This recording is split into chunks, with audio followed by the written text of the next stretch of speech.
All right, all right. Aloha kakahiaka, everyone. Today is May 27, 2022. I'm Peter Kay, and you are in the Aloha Friday Hawaii Real Estate Show. Welcome, everyone.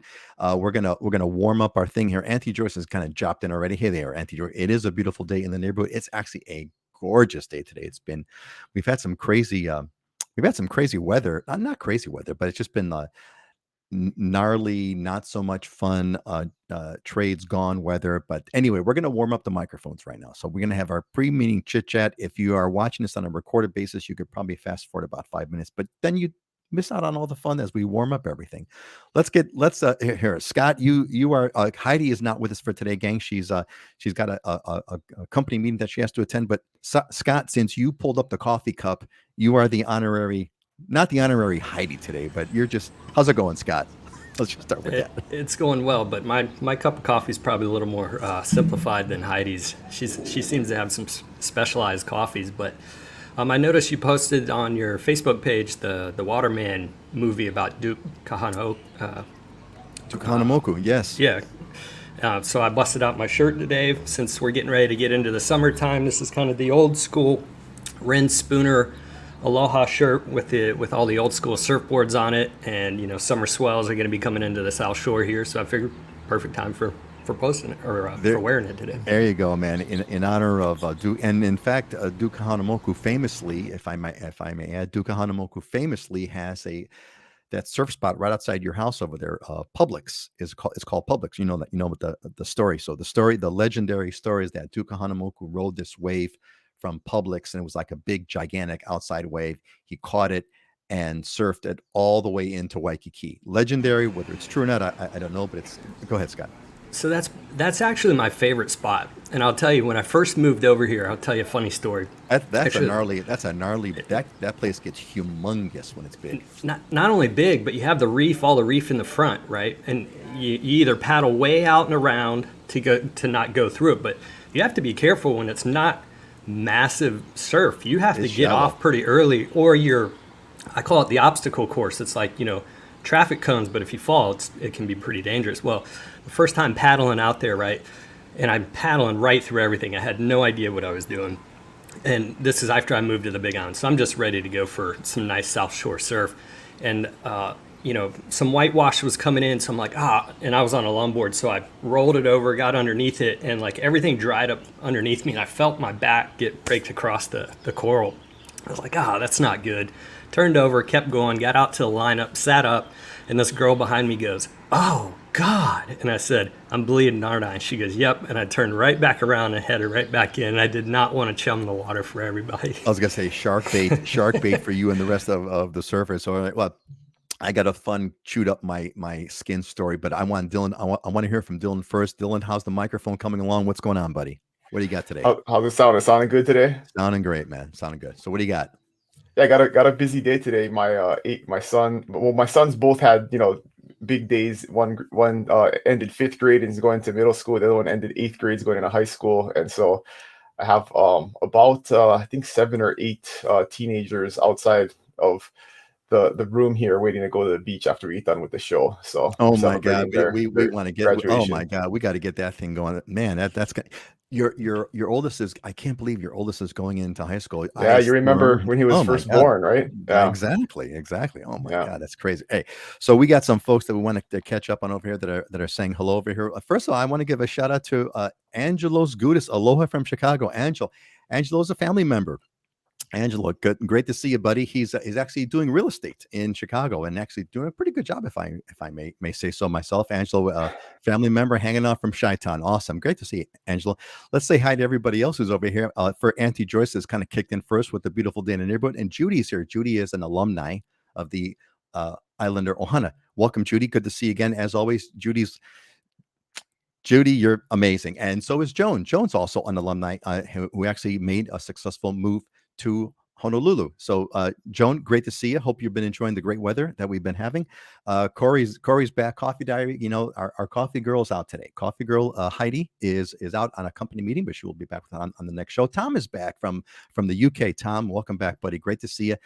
Norm is going through the current cohort in the islander Ohana. Norm, give us a quick update, man. How's Norm's hanging out on the Big Island and loving life, man. He's posting some amazing pictures, so that's been great. I hope you're enjoying that. He's on an amazing property over there. Richard Pence, I hope I pronounced that correctly. Aloha from Queens, New York. First time I'm seeing your name. Welcome, Richard. It is great to have you here.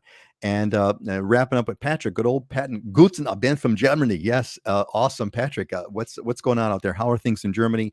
What's the vibe like? I'm curious kind of how the Ukraine vibe is kind of going on, but it's got to be a little bit kind of hairy. All right. I think, let's see, it's that magic moment. It's 9:01. We got mics warmed up. So let's get in. Let's do a couple of quick updates. Oh, we got a few more folks who jumped in over here. We got Brenda. Welcome, Brenda. Brenda Lehrman. Hi, Scott from Houston, Texas. Absolutely. The shout out from Brenda to Scott. Scott, thank you for bringing Brenda with us to join our show. All right, let's kind of move in. We're going to do some quick news updates. I found a couple stories that you folks might have a little bit of an interest in. Let's see over here. Yeah, here we go. So, okay, quick update. A couple of things going on over here. It's actually been an interestingly slow week. But first of all, don't forget the mask. I don't want to talk about COVID counts because I think we're past COVID, but it is what it is. Don't forget your mask. You know why? There's a couple of places that are reinstating indoor mask policy. For example, if you're on the island of Oahu and you're going to go to the Honolulu Aquarium, the Honolulu Aquarium has now have an indoor mask mandate. There are some hints that it's coming back. Everyone's kind of freaking out with the high case counts, and so there's some hints. So if you're going to be coming to Hawaii for a vacation or visiting, what have you, pack your masks. Pack your mask. They may be coming around. I don't know what's going to happen, but just be aware of it. Surprise, surprise, folks, rents are going up.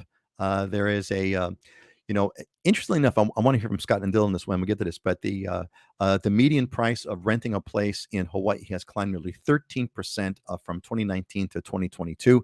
And so no surprise there. Rents are going up. I'm actually surprised. I thought it was going to be more. They're saying it climbed 13%, but yet real estate has climbed 20%. So that tells me that there's going to be some more increases on rent, but no one should be surprised that rents are going up in Honolulu.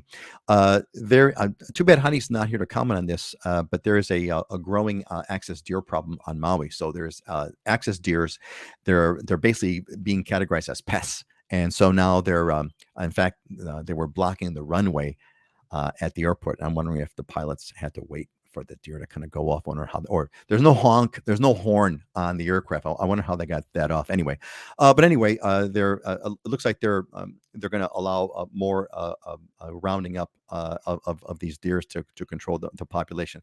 And then finally, there's for all of you who want that 3,600 acre ranch, there is a 3,600 acre ranch going for sale on Hana, Maui. This was like almost a Heidi show, but Heidi's not here. But it is what it is. There's a 3,600 acre ranch for going on Maui. So in case you ever wanted that 3,600 acre ranch, now is your chance. Look at the weather. Of course, it's perfect as always. Interestingly enough, on the weather, and I want to get some comments from the folks who have been living here for the past week. We had an interesting part in the weather, right? We had where the trade winds were gone for like the mid part of last week or so. I can't remember exactly when, but like it seemed like the mid part of last week, the trades were gone, and it was like it really gave you an idea of how vital the trade winds are to Hawaii. So if you're watching, if you're living in Hawaii and you're with us for today, give us some feedback. I want to hear your perspective on your experience with what the weather was like without the trade winds, right? It was amazing. All right. I think we got this here. We got a couple folks who joined us before we kind of get the updates. Aloha from Patrick hey, Patrick, welcome. Good to see you, buddy. Aloha from the East Coast of the mainland. Hope you're all in paradise. Have been doing great. Yes. Well, Patrick, you're living in paradise. You don't have a lot of excuses, right? You can't not be living great in paradise. And we got back with us.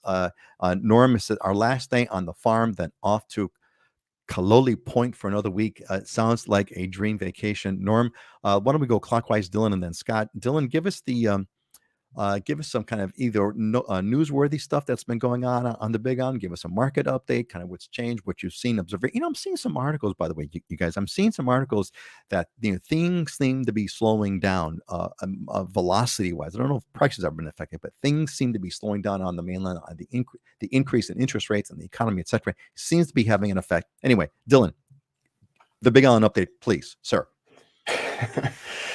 It does feel like that the data hasn't caught up yet, I think, with what's going on in the market. But I think the buyer psyche is definitely having an effect. And there's an interesting dynamic in the real estate market, right? Where usually sellers are 6 months behind buyers in terms of when their mindset shifts with the market. And it seems like buyers are getting a little bit more cautious, pulling back a little bit. Sellers are still being aggressive on price. And I think we're entering a point where you're going to have a lot more disagreement in terms of what the price should be and what the term should be, and it's going to take a little while for sellers to catch up and understand that buyers are not willing to pay 10% over list price and waive absolutely everything anymore, because that's already kind of shifting. So we'll see.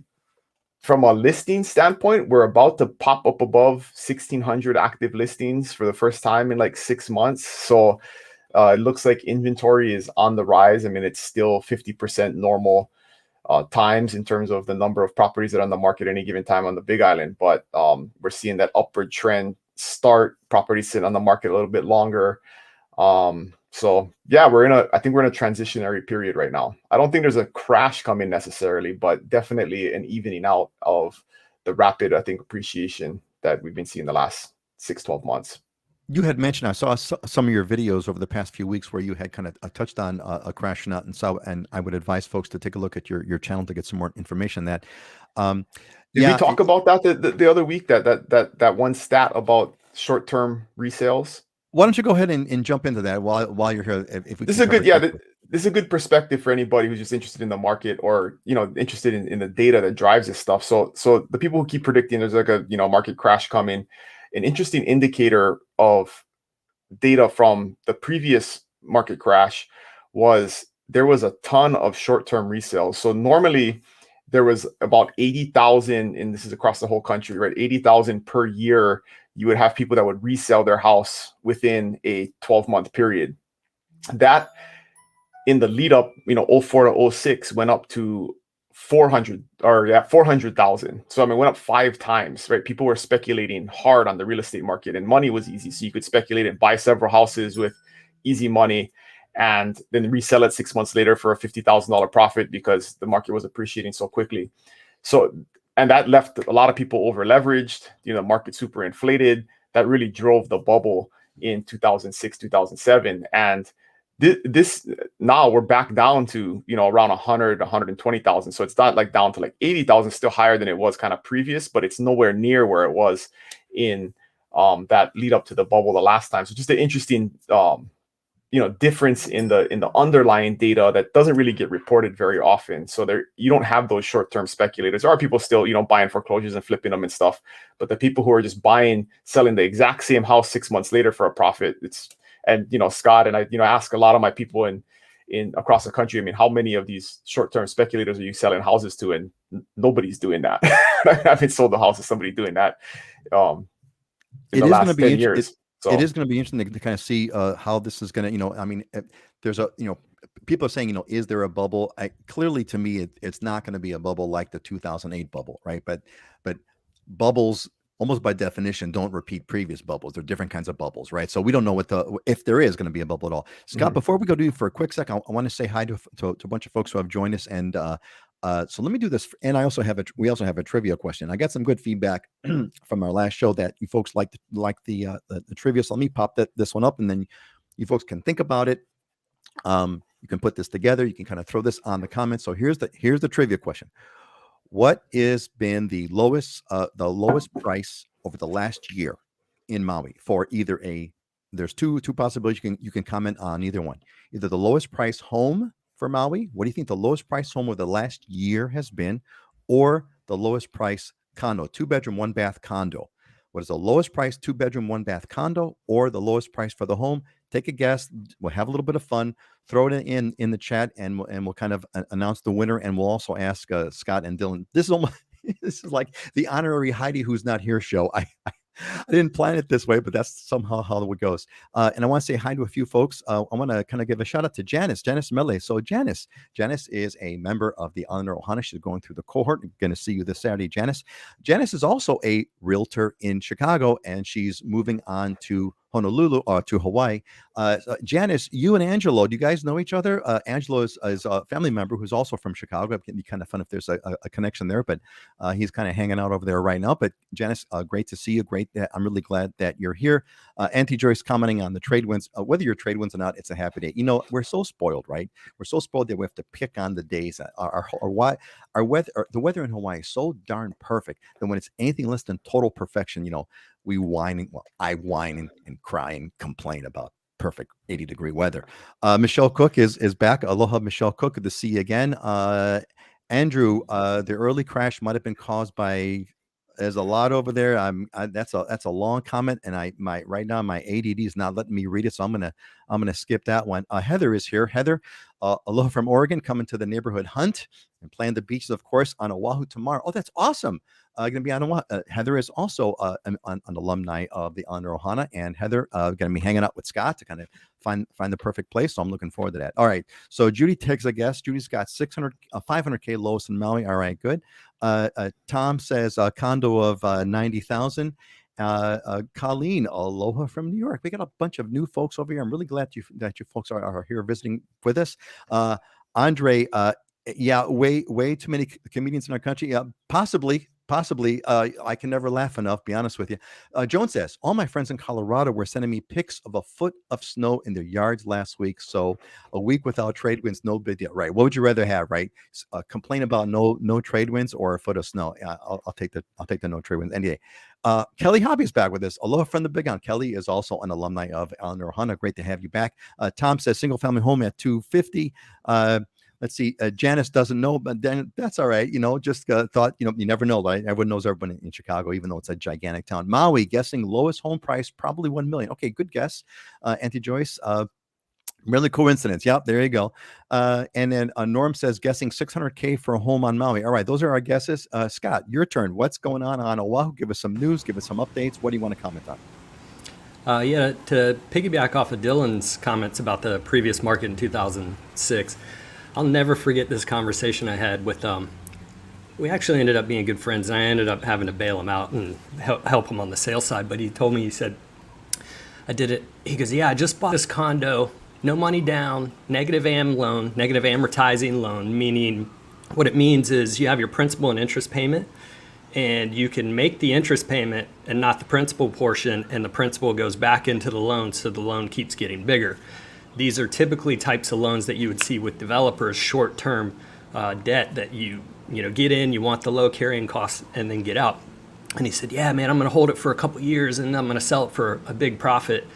I said, man, your risk load on that is pretty hefty. And sure enough, the market turned on him, and he ended up having to walk away from these units. We didn't see any of that in this market. There's not a single person I worked with over the last 2 years that didn't have a significant down payment, appraisal clause removal, or cash. People had money in this market, and there was a lot of capital to go around, and interest rates were really low. But we should expect deceleration. That's what I call it. I don't like the term slowdown, because if I say slowdown, people go, oh, market crash. That's not where we're headed. You know, as interest rates go up, that's a cost factor that is increased. You know, if you buy tomorrow and the interest rate goes up more than it is today, that home's going to cost you more in a monthly payment. So you can't have appreciation and interest rates both going up and it not affect that price appreciation component. So we are going to have deceleration. I'm starting to see a little bit. In fact, for the number of active homes on the market right now, we're at 508. We were at 425 last time I did the show. So yay, we're starting to get a little more inventory. But in perspective, in a normal market, we're at 1,600 to 2,000 homes. So by no means are we anywhere near where buyers are going to be like, yeah, I got a competitive advantage. No, sellers have all the advantage still, and they're going to. And I don't My gut tells me 6 months of inventory is a balanced market. We're at like 1.4 right now. I don't think we're going to get to 6, which means, yes, we decelerate. People aren't going to pay 150 to 300,000 over asking, which is some of what I was putting together during this time. But you are not going to be in the driver's seat for negotiations, at least not for the time being. And the one component that would, significantly affect any price appreciation, I do expect double-digit price appreciation this year, over 10% price appreciation. I don't. The only thing that affects that is if interest rates go nuts for some reason, that it has to eat into what has to give. The price portion has to give, right? But we are in an inflationary period. That means the cost of everything is going up. Why would you think your house is going to be cheaper tomorrow than it is today? It's not. That payment, if you're getting a mortgage, is going to be more expensive tomorrow. I don't care how you slice it or dice it. And so you have to have that kind of mindset and understanding. People focus on price a lot, but you buy on a monthly mortgage payment. So let's look at the whole perspective and where are we going? And we're going to be more, if you're an investor, your cash flows are going to get affected here because two things. And you touched on it with the rents. Price appreciation up 20%, right? But rents only up 13. That's because rents follow after price, which also means if you're an investor and you're buying, your cash flow position is going to look bad when you're analyzing it. But guess what? The rents next month or the following month after that will be more. And what is that performance going to do over the long run? Those are where you got to make your projections. So the market is shifting. 508 single family homes on the market. I'd love to see us get over 1,000 at minimum for a little while here to give more normalcy. It's not a healthy market to be in that little bit of inventory and buyers having to do that. So, but I will say, and I said it last month, condos are where it's at. We lost more inventory on the condo side. We're at like 850, right? So we have less condos on the market now because where are people shifting to? The more affordable price point. Interesting. So basically, what I'm hearing from you guys is right now it's like I forgot the good word that you used, Scott. You didn't call it markets. What did you call it? Deceleration. A deceleration. I was going to call it a slowdown, but deceleration sounds better than slowing down. But they both mean the same. Regardless, slowing down, but no kind of a crash, kind of a signal where we're going to have a severe drop. And that's an interesting observation too. The interest rate. I mean, we're in an inflationary period, so that inflation is it's kind of hard to kind of bump that against lowering prices going down. So that's going to be interesting. We got a couple of folks who joined us over here. Jim is back. Aloha from Mesa, Arizona. Colleen has a question. What's the approximate monthly rent for a 1-bedroom, 1-bath in or around Honolulu? Looking to rent at the beginning, not buy. Scott, you're the Oahu expert. I got my number, but real quick, what's a quick answer for Colleen for a 1-bedroom, 1-bath around Honolulu? I believe on average it's around 2,100, somewhere right in that range, and 2-bedroom around 2,500. Okay, thanks. I was going to say 2,000 and 2,100. So there you go, Colleen, for budgeting purposes, 2,100. T has joined us. T, aloha. T is good. Glad that you are back here with us. All right, so let's have just for the fun of it, let's have Dylan and Scott. Why don't you guys guess on the Maui, either the condo or the home or both? What do you think is the lowest price condo? Dylan, you go first. What's your lowest price guess for Maui condo or Maui home? So I gotta ask a qualifying question. You're talking fee simple or leasehold? Let's say it was yeah, that's a good question. So let's assume it's fee simple. Let's assume that. I'm thinking 150,000. 150, okay, for a condo. Okay. Scott, what's your guess? A condo or home, and what's your guess? Condo 225, home I'm gonna say 550. Okay. All right, gang. So the correct answer is the home, lowest price home. And again, these could be anomalous. These could be like junk kind of homes that are kind of all messed up. It's just statistically what's the lowest home that was listed. Maui 615,000 is the lowest home. Condo, surprisingly, 2-bedroom, 1-bath, 395K. So the home 618, condo 395. Who came close? Popping in. Oh, is this currently listed or? It says over the last year. The last year, the lowest sales price for a 2-bedroom over the last year, lowest price for a 2-bedroom, 1-bath was $395. The cheapest home was $618. So there you go. There's your numbers. pop it in there. Who popped this in? Colleen gives her thanks. You're welcome, Colleen, anytime. And by the way, so look, folks, if first of all, I want to welcome you all. So let's do this. Let's move on to our next little slide, and I'll kind of put in my little picture. Okay, so station break identification over here. Look, are you in? How did you get here? Did you get here just kind of you found us on Facebook or you found us on YouTube? If you found us that way, get to livinginhawaii.com. There'll be a pop-up for the newsletter subscription. Get yourself subscribed. We send out newsletters every week, including invites to come back to the show. So get on that, pop yourself on so you'll be include with the gang. So look, gang, here's the way it's going to work. We're going through our show. We got a couple of questions that are queued up on some slides. Your questions come first. If you're watching right now, pop a question in the comments. And we'll deal with it just like what we've dealt with Colleen's question, for example, and others. So if you got a question, throw in the comments. Otherwise, we're gonna move on. Anything else you guys want to add before we go forward to our next slide? Our next slide, please. All right. So here's a question that we get a lot, and I think we've touched on it over the course of time, but I think it's a good one and it's worthy of discussion. So the topic here is buy now and rent. So Deborah from Germantown says, we're planning to move to the Big Island of Hawaii within 2 years. Should we buy now and rent out the house condo until we move there? Hint, Judy, what do you think of that one? Dylan, what's your take on that? And then we'll go to Scott. Yeah, absolutely not. You should buy as soon as possible. I just one of my clients and friends just dropped off my truck. He was borrowing it, and he bought his house for $560 2 years ago, and the house next door sold for almost $1 million, like a $990 or something like that. So if that's not an illustration of what can happen in a couple of years, and then I mean it's a dime a dozen, right? I mean he's not unique. I mean that's pretty much everybody. I saw a stat that in the last 6 months, the cost to buy with a 2% interest rate increase has gone up 50%. Like your cost to buy a home in America has gone up 50% in the last 6 months with appreciation plus the interest rate increase. Wow. So yeah, I mean we're a broken record. We've been talking about this for 2 years now. I mean the cost of waiting to buy is significant, and so unless you're an extreme pessimist and you really believe something terrible is going to happen, and why would anybody want to believe that? Then maybe hedge your bets and wait. But anybody who's waited, and it's heartbreaking. I have plenty of people who have waited and are totally out of it. They just can't do it anymore. So, yeah, it's definitely not gonna. I would not recommend waiting. Yeah, those who have waited have really kind of missed out, and there were a bunch of people who were waiting because they thought there was going to be a COVID crash. And thank you, Judy. I gave you the lead, and you took it. Thank you, Judy. Judy, that's exactly what we are doing. The rent covers the payment, and the property manager. Call Dylan. But that's what Judy did. Thank you, Judy. It was a great example. That's exactly what the process was. Scott, what's your what do you want to add to what Dylan has already said?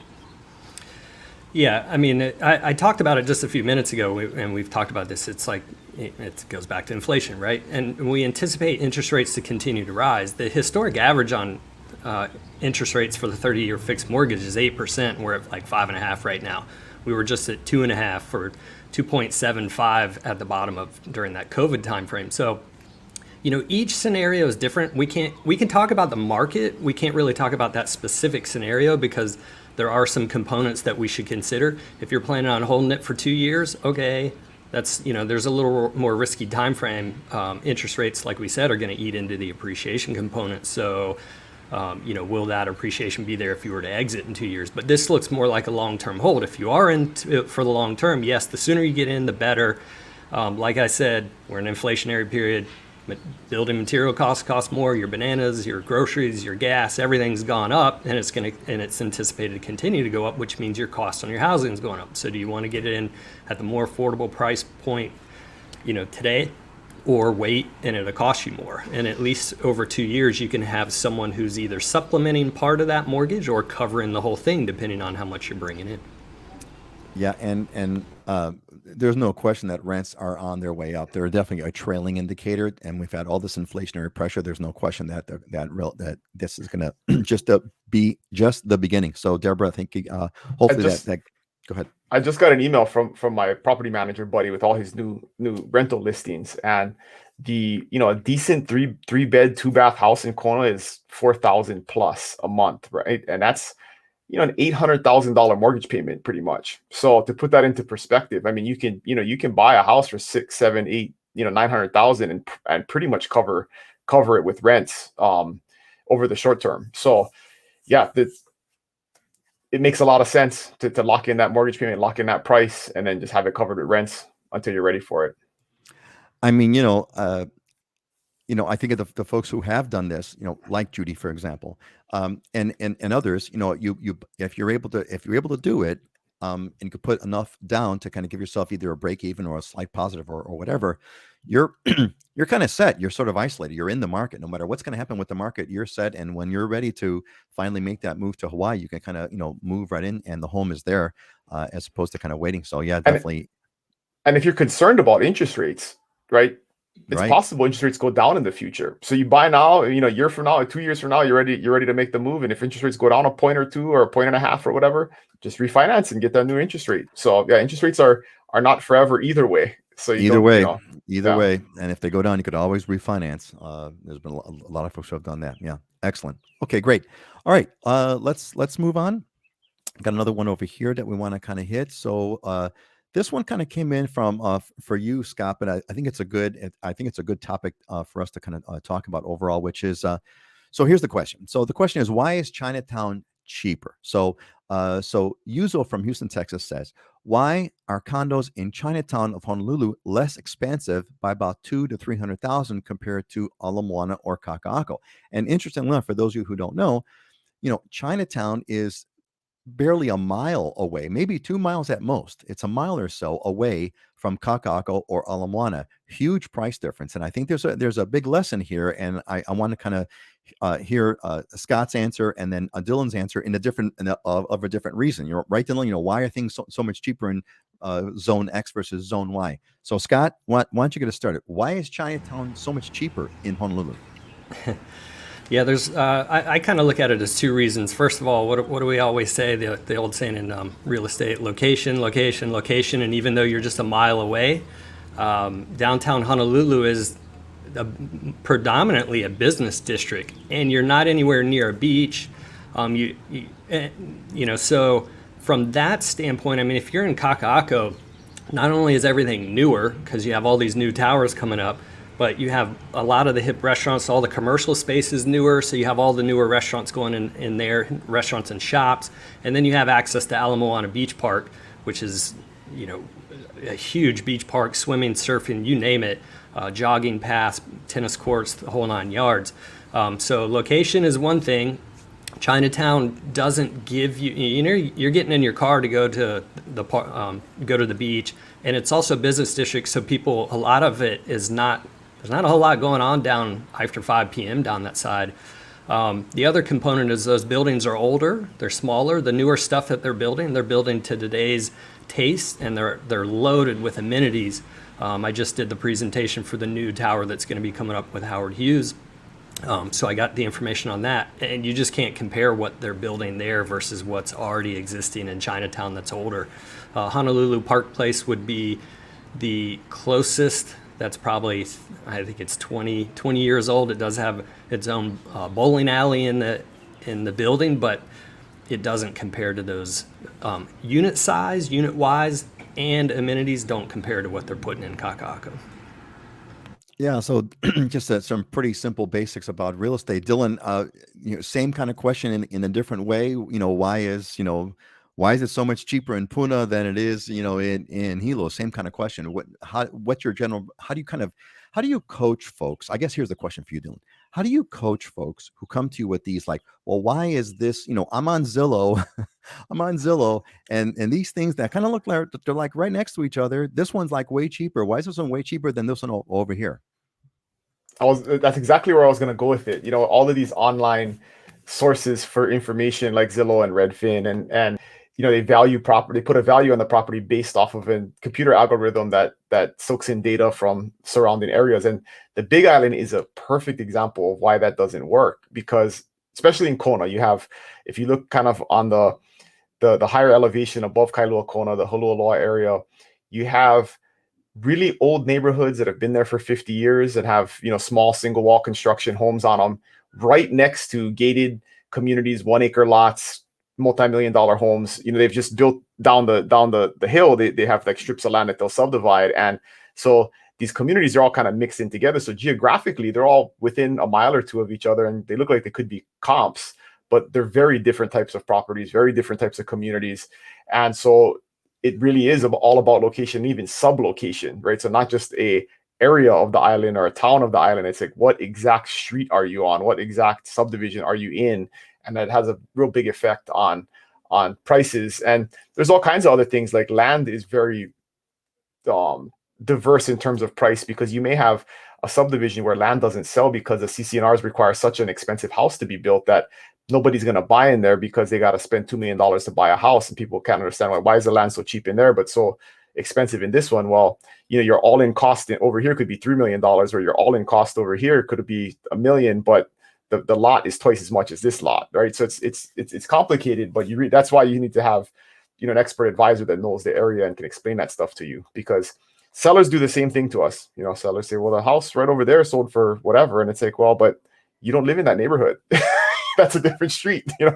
Your next door neighbor has a car graveyard and a fighting chicken farm. Like, it's not the same neighborhood. So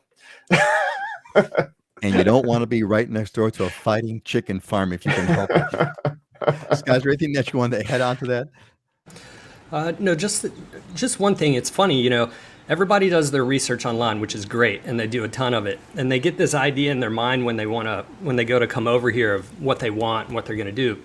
And I always tell people, just wait, relax until you get over here and touch and feel and start to see what everything is. And that's where I come into play. I can navigate things some.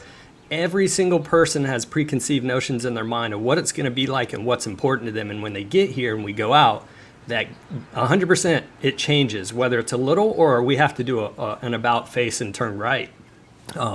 So do all the research, but come talk to us. That's what the planning is. I mean, we're advisors. And then when you get here, we're able to explain the little nuances, and then you can touch and feel it. So even if you don't buy at that time, you go away, you go back, and when you see things online, it gives you a vastly different idea in your mind. We can always show you shiny objects anywhere in the island that you'll like, but do you want to live there? Yeah, I think what comes to mind when hearing you guys talk about these things, and gang, this is exactly why you want to work with someone who's been doing this. Dylan was born and raised on the Big Island. Scott's been here for 20 years. This is why you kind of want to work with people who kind of have been around the block and know what they're doing. What comes to mind, the analogy from me that comes to mind is, it's like the difference between looking at a map of a trail and actually walking on the trail, right? There's a real big difference, right? Because you could look at the map and you can see the elevation, you can see the location, you can look it around, but that is a completely different experience from being on the trail yourself. It's a radical difference, and that's kind of where the big piece is.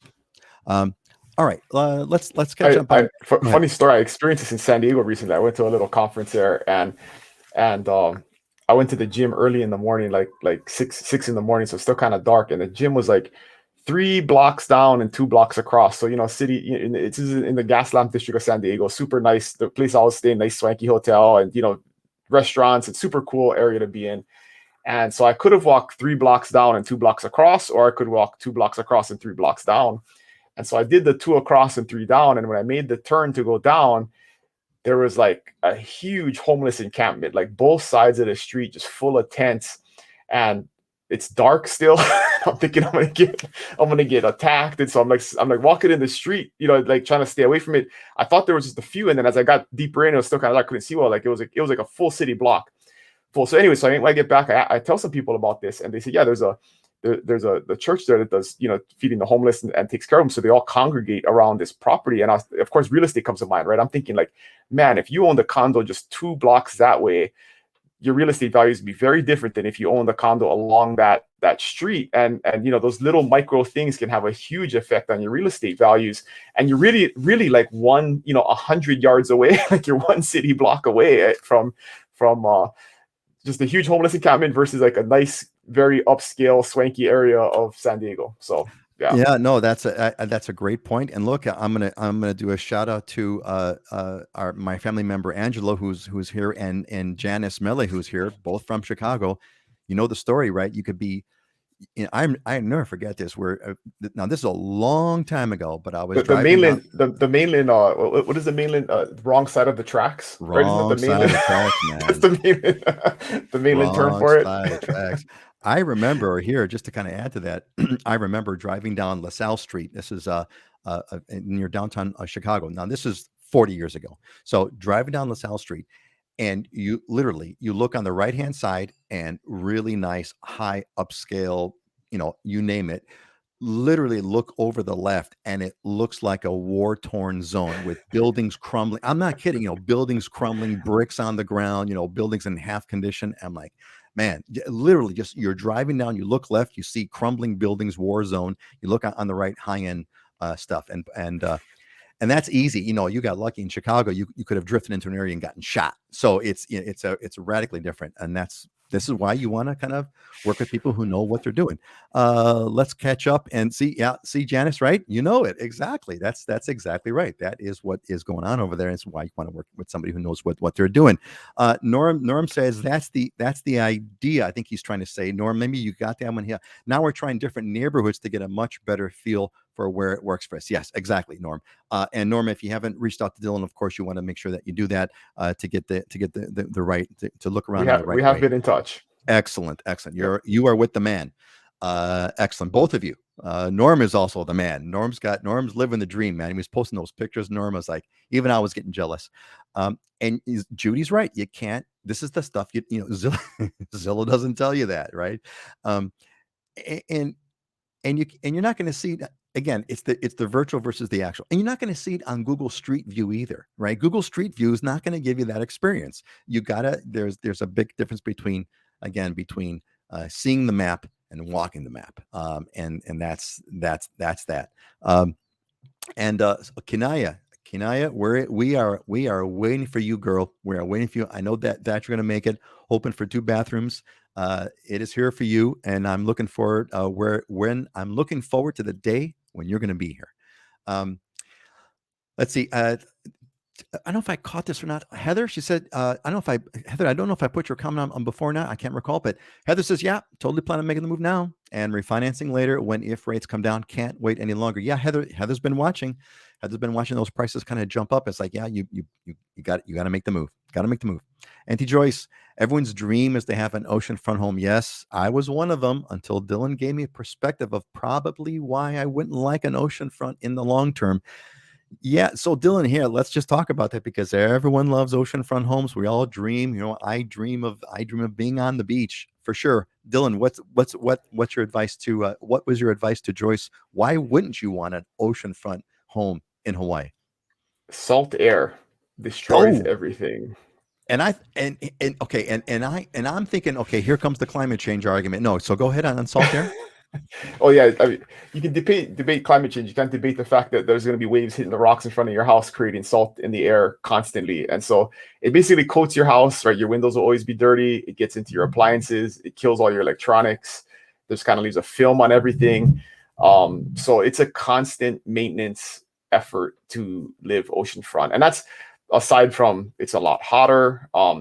Amazingly, some people think it's too noisy, right? When you get large surf that's crashing against the rocks. I mean, some people think it's relaxing. Some people think it's too noisy.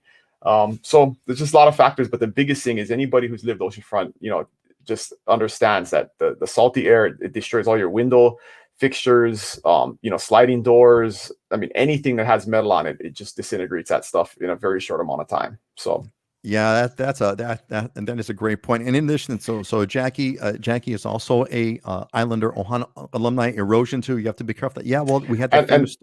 Go ahead. And on the Big Island, that's another price thing, right? Is the condos that are on the ocean a lot of times have higher maintenance fees because obviously their maintenance upkeep is going to be much more expensive than if they're just one street back from the ocean where they don't have those same maintenance costs. So they can greatly affect your cost of living too over the long run for your HOA fees. Yeah, I want to go back because I've got a fun story of a friend. I forgot all about the whole rust and maintenance part, that which is like the big one. Jackie's comment, your erosion, you have to be careful. Look, we had the big story, about a couple months ago about the house on the North Shore that fell into the water. Right, these are homes that were like sort of built right on the edge, and there's sand, and of course, sand is always moving no matter what. Sand has been moving around the island since the beginning of time. Whether or not it's climate change related is irrelevant. It's always moving. Um, so yeah, indeed. And oh, hey, so it's cool. Janice has been a great convo with Scott. Awesome. Glad you folks are connected. And Angelo kind of chimes in. Yeah, exactly right about the whole thing about neighborhoods. So the fun part about on the erosion part, I never forget this. It was like a thing out of the time machine. So there was this back in the day, when I used to go to the North Shore a lot, like every weekend, there was a van that was parked in a yard, and the van was like, it wasn't abandoned, but it was never used again. And it was really fun because over the years, as the years went by, this van had never moved. So it was like this great like time capsule thing. And over the years, I saw this van, rust was creeping up into it. And then, and then all of a sudden 1 year it's collapsed onto itself and just like slow time over erosion. I had a good friend, a really good friend, whom I used to stay with. And the first time I go to, he had a home that was right on the beach. It was amazing. And he had one bedroom which was always locked up, the windows closed, and always had the AC on. I'm like, Jerry, what's the deal with this? He goes, oh, I have to because I have all my computers in this, and because he was a technology guy, and it's like if I don't seal this room up, it's just a matter of time before it all stops working because of this of the salt erosion. So something you don't think about. And Norm's chiming in over here. Salt air makes it necessary to replace electrical switches and outlets every couple of years. Exactly, and that's the easy stuff. Norm, what about the complicated technology like computer components, electronics? Those are much more sensitive than just a regular wall switch. Angelo says my family owns a home on the beach and it's constantly in need of exterior upkeep. The salt and humidity are not your friend. Yeah, so maybe this is why, like, there's a reason why the old Polynesians well, there's a reason why the old Polynesians, what they used to use the beaches for is to bury their dead. They didn't live on the beach. They thought it was stupid to live on the beach. All these stupid holidays that are buying, here, let's sell stupid white man all this useless beach land for us because we're living up in the mountains where it's safe. We don't have to worry about hurricane. We don't have to worry about tsunamis and things of that nature. There's a reason why the ancient Polynesians, made the beach like essentially their graveyard. Kelly, batteries too. Yeah, that's right. I mean, batteries, all this kind of stuff. It just kind of it all just kind of gets eaten away by that salt there. Um, and Jackie, I always thought I wanted to live on the beach too, but Hawaii has so many beautiful views you can live near, and you are just a short drive to any beach to go and enjoy. Exactly. I mean, there are some there are some places where it will literally take your breath away, right? Where you could live up high and you get these unbelievable, insane views of the ocean, sweeping ocean views, full from left to right, full panorama, insane sunsets. Dylan, Kona is famous for like the most insane sunsets on the planet. There's a lot to explore in Hawaii, which is kind of what makes it so cool. All right, have we talked this one up enough? Are we in love? Is there anything more that we can say about Hawaii and how beautiful it is? I don't think so. You can never say enough. So look, let's move on. Let's hit our diamonds and deals. So we're going to hit a couple properties that Scott and Dylan have picked out, inspirational properties or diamonds or deals, things that we should look into. Let's take a look and start with this first one. So we got Scott. What do we got over here? We have a diamond head home for 5.18 million. What is this? Yeah, I love this one, and I picked it out for a couple of reasons. It's about 5 lots off the ocean. It's tucked down this little lane, off the main roads and stuff, so it stays really quiet.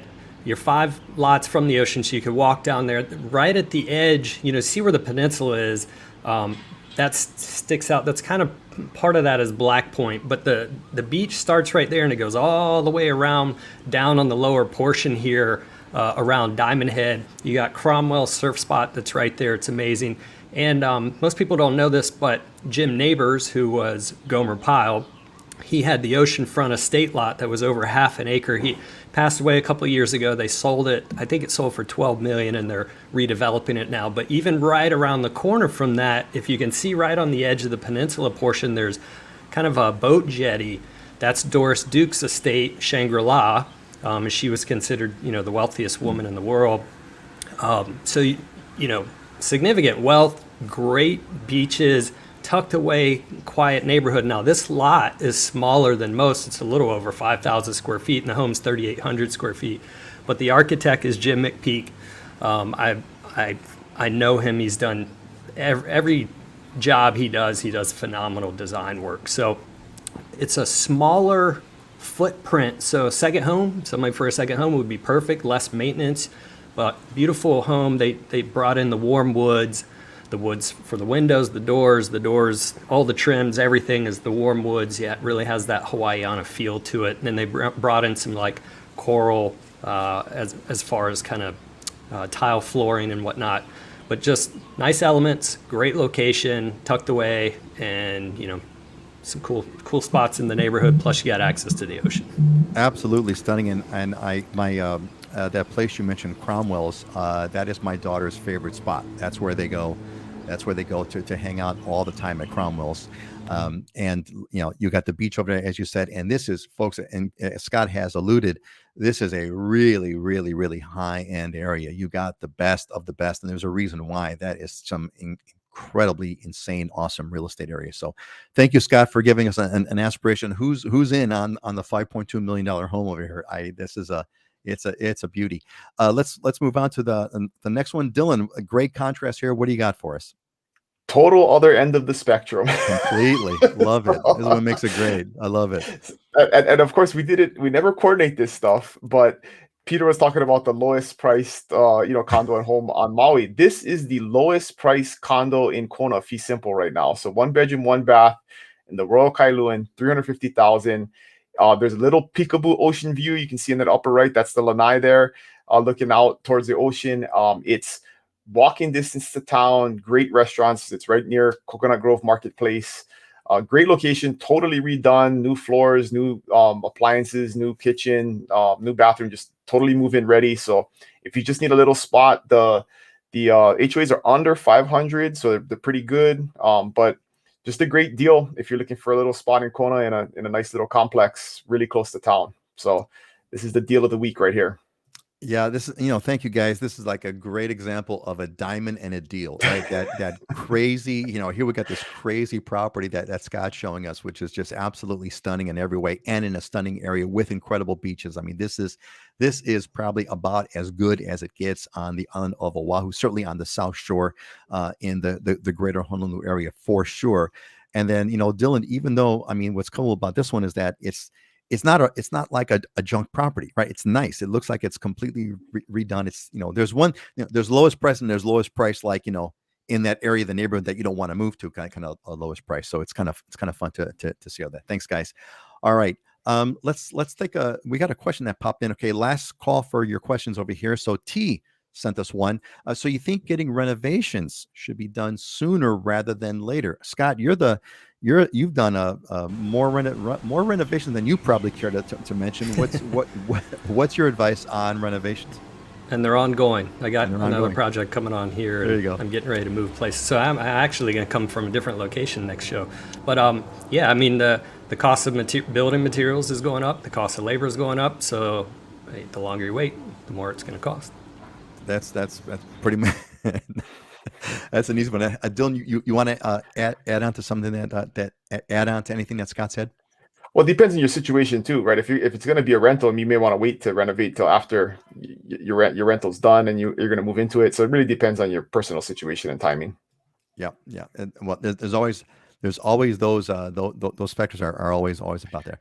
The thing you shouldn't do is everybody renovates right before they sell their house, right? So they don't ever get to enjoy the renovations. People think, oh, I got to fix the bathroom and fix the kitchen before I sell. And it's like, why don't you just do that, enjoy that over time, and then, sell when you need to. So don't delay on that for sure. Go ahead, Scott. You know how many times I've had that conversation? And it's funny because when people go to buy, they go like, oh, I'm going to change all this when we move in, da da da da. Then you get moved in and it's too big of a pain and life takes over and you get things going and everybody puts it by the wayside. And then you come in right before you go to sell it and they've moved them out or something or they've gone to the next place and it's, come and do the renovations and they go, oh, I love it. I wish I'd done that many years ago. You're going to pay all that money, man. You might as well. And then I could count more times than I would like to, and how many times the new floors that you just put in, the new buyer comes in and rips all those out and puts carpet back in or whatever. I mean, so it's almost like it doesn't make sense to renovate, spend a bunch of money on renovation before you sell, because sometimes people want to do their own thing when they buy it. Well, Dylan, Auntie Joyce is agreeing with you. Maybe I can get Chris to do the master bath now. There you go, man. There you go, Auntie Joyce. Get that. Don't delay. Don't delay. Don't delay. That's actually a really good point. In terms of now, there's an interesting thing about that. So we got about a few minutes. What do you guys think about? I mean, how do you go about? What is your sort of decision making process? Let's say you're going to sell, and you're going to sell. So whether or not you did the renovations that you should have done, could have, should have, would have, that's all past, whatever. So what renovations do you do right now that are going to presumably give you sort of a good return on investment? Is it kind of stick to the cosmetic stuff? I mean, is it stick to the structure? Okay, Scott says, no, Scott, what's your general advice on this? What would you do? All right, so here's what I tell people. First of all, buyers buy based on emotion a lot of times. The cleaner and shinier and fluffier it looks, the better you're going to do. But I tell you three things. Health and safety issues you got to address. Those are deal killers. Repair items are deal killers as well, because when buyers come through, they're looking for excuses not to buy. That's broken. What else is broken that's hidden that I'm not seeing? So you clean those things up, and the last that you do is the cosmetics. But there's, that's where we come in, and I strategize. I'm doing that with 3 people right now. I've come in, I looked at everything. All right, health and safety first, repair items here, and then are we doing anything on the cosmetic side? What are we doing, and what's it going to yield out of the end, and is it worth the investment and the time and energy? And it's all about showing you the numbers at that point. And then there's a pain threshold, right? How much work and things are you willing to do, and at what point are you willing to leave money on the table because you just don't want to go there, you want to move on with your life? Yeah, that's a really simple rule of thumb, though, right? Health and safety issues first, get that out of the way, and then stuff that needs to be repaired. Great question, because that's right. People want to have an excuse to say no. Dylan, you want to add anything to that? Wrong button there. Yeah. Right. So buyer psyche stuff, right? Like Scott's talking about, if one of your switches doesn't work, get that fixed, because then they're going to think, is there something wrong with the electrical in the whole house, right? It could be a very minor little thing that has a bigger impact. And on the flip side of that, you could spend 20 grand redoing your whole bathroom, and then if the toilet runs during the inspection, they're going to think like, what was this shoddy work that was done on the whole bathroom? So it's like it's the details and those small things that have a big impact on a buyer psyche. So you really want to pay more attention to that than like the big picture stuff, because that's where people dig in. They get hung up on stuff. Nobody focuses on the beautiful new renovation. They focus on the little tiny thing that doesn't work or isn't right. Excellent. Scott, go ahead. Yeah, I'll give you 2 examples of that. I brought a listing on in Hawaii Kai earlier this year, and it had rained that night, and the sprinkler system had gone on in the yard, and there was a collection of water in this little planter area, and a buyer came through and they said, oh, is the water pipe busted? Is it getting under the slab? Am I going to have slab movement on the home? How long has this been going on? How bad is this going to get? And it was like, wow. And I had another person in a Kahala home that came through, and they saw one little, the drywall tape was coming undone a little bit. And they ran that all the way into the mindset of, oh my God, the structure on the property is becoming an issue. I always tell people 99% of what I do is psychiatry. 1% of it's real estate. I can do the real estate in my sleep. I've been doing it so long. And because I do the construction side, I know how things are built, right? Which allows me to come in with some expertise and point you to the right people. But those are the kind of discussions that go on. I mean, staging, for one thing, yes, it gives perspective to a room, but it also takes the buyer's eye away from the imperfections and gives them something else to look at. Man, I love the psychologist or the counselor mode. Dylan, Norm agrees, and we're told don't do big items like flooring for the exact reason Dylan mentioned. Exactly, yeah, don't, because someone's going to rip it out unless it's a health and safety, or unless it's if there's a hairline crack. Uh, it's unless there's a hairline crack in the flooring, which could indicate God knows what's going on. But yeah, excellent. All right. Hey, this is great stuff. Let's move on. I think we're gonna let's wrap it up over here, folks. We're gonna go to our closing thoughts. Just some fun stuff that people that we have to give you something to close with and think about over the week until we see you again. So let's start with this one. Go ahead, Dylan. And why? What's your quote and why? Most people overestimate what they can accomplish in a year and underestimate what they can accomplish in 5 years. And so I just think about this in business and life planning. It's amazing how far and different life is 5 years later. And people set these big, lofty goals. I'm going to do this by next year, when, you get disappointed because you don't make them. And then you very much underestimate how huge your life can change over 5 years. And so it's a perspective thing for goal setting and having a mindset. I'm listening to a book right now called The Compound Effect. It's all about this, and how, the old adage is, what would you rather have? Would you rather have a penny that doubles every day, or $5 million today? Penny that doubles every day for 30 days, or $5 million today. And, it seems like I want the $5 million, but at the end of 30 days, a penny that doubles every 30 days is over $10 million. So you get, but you got to look at it in that way, right? In everything that we do, if you stop eating 100 calories a day, you're not going to really see a change in your weight until like 2 years later. But if somebody who eats 100 calories more a day, in 2 years, the weight differential will be 65 pounds between the two of you over 2 years. But over 1 year, you may not see a big difference. Over 18 months, you may not see a big difference. But then once you get beyond 3 years, the exponential growth of the change happens. So. Well said. Compounding effect, that is a big one, man, and that's a whole other topic that we could go off on big time. Which is an excellent one. But let's move on and kind of hit what Scott's got. Thanks, Dylan, for that thought of the day. Hope you all kind of think about that one. What does that mean to you, Scott? What does this mean to me? Turn your wounds into wisdom.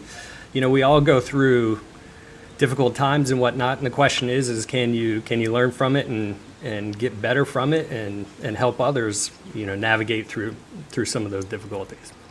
It reminded me when I used to coach soccer, kids soccer, and a lot of the parents would get really worried and concerned about the kids, and they failed on this, or they didn't win this game, or something happened. And there's always a life lesson, and no matter what you go through, the question is can you learn from it? Or are you going to continue to make the same mistakes, or are you going to let it defeat you? And the idea is you got to learn from it. And that is excellent advice. And I want to give a huge, big mahalo. Sometimes I get too wrapped up in the production of the show. Auntie Joyce, remember and pray for all of our veterans on this special weekend. God bless them all. Of course, we're talking about Memorial Day. Those who have made the ultimate sacrifice for our country. And thank you very much, Auntie Joyce. I hope you'll all be thinking about that. Dylan, is there anything you want? Because you still serve in the armed forces. Dylan, is there anything you'd like to add to that? You want to say anything? Yeah, just the importance of it's about those who gave their lives, right? I mean, there's Veterans Day for veterans, and so when people thank me on Memorial Day, it's not about me. This day's not about me. It's about those that have given the ultimate sacrifice. So yeah, and I know more than a few, and so it's always a weekend where I reflect on that. Yeah, that is a weekend for all of us to reflect on it. It's actually remarkable. Sometimes we take these things for granted, and just to kind of stop and think for a moment that these people gave their lives for our country, and that is a unbelievable. Just fathom that just for a moment. To kind of we take it for granted. Maybe we've seen people like me who have never been in the armed forces or whatever. I've seen too many movies where it's trivial, but it's like, yeah, you've given your life. You've given your life to save the country, and that's there is no more sacrifice than that. So. A moment of that. Thank you, Auntie Joyce. Appreciate that. I hope you all think about that as well. All right, my turn. My thing, of course, my favorite thing is just to pull out Proverbs that I read. By the way, gang, if you don't, whether you're religious or not is irrelevant. The book of Proverbs has got some incredible wisdom, and it's quite cool because Proverbs, there's 31 Proverbs, one for each day of the month. So whatever day of the month it is, open Proverbs, on your Bible book app, whatever, and read that day. It's amazing. Anyway, the one I caught here was, do not love sleep, or else you will come to poverty. Open your eyes, and you will have plenty of bread. Long way of saying it just takes hard work. Just work your butt off. And you will have plenty of bread. All right. I think that's about it. We're kind of right on time. Anybody else want to add into that? Let's say Tom's got a comment. Tom, thanks, Tom.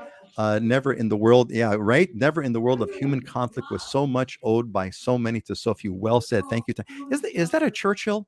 Is that a Churchill quote? I believe it is, which is appropriate, Tom, for you from the UK to bring us one of the greatest orators of all time.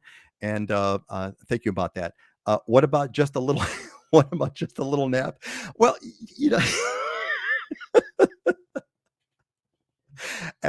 Heather, as someone who takes naps almost every day, I use my nap to help me work longer. So that's my excuse. That's my excuse for naps.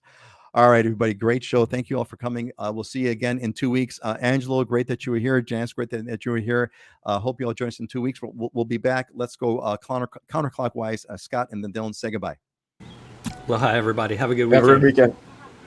Have a good weekend, folks. Enjoy yourselves. And please remember those who have fallen on this Memorial holiday. Aloha.